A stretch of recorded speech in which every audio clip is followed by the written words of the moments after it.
existente, que esta voz que te busca cansada.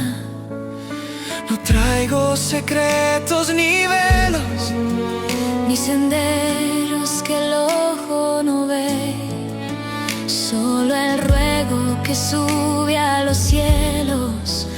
Con la fuerza de mi humilde fe, escucha mi oración, Padre y Señor, Dios de Abraham, de Isaac y Jacob, que mi boca no peque, que actúe con amor, bajo la sombra de tu eterna ley. No busco lo oculto ni el nombre escondido, solo el camino que es recto y es luz. Que mi corazón sea tu habitación, donde guardé tu verdad y tu luz. Mis pies siguen la senda trazada por los sabios de nuestra heredad.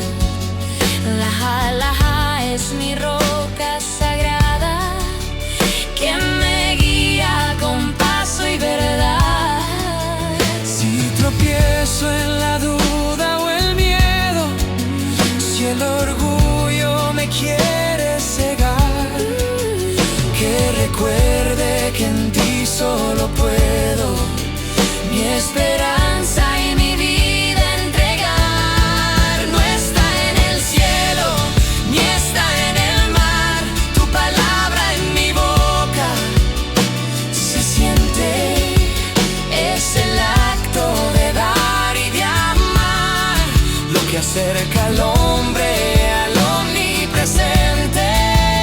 Como incienso que sube en el rito, como el agua que limpia la sed, que sea este mi humilde grito. Ten piedad. Según tu merced.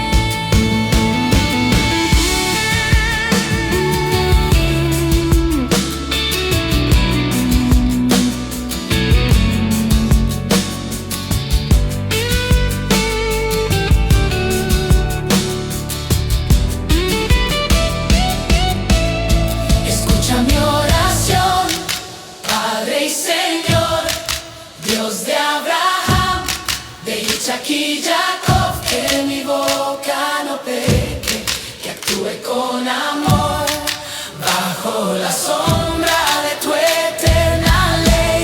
Que mi alma se limpie de todo lo vano, que cumpla el precepto con gozo y deber. Sostén con firmeza, Señor, hoy mi mano al amanecer y al anochecer. Escucha mi voz, oye mi clamor, yo me atefila, tú eres uno y tu nombre es uno.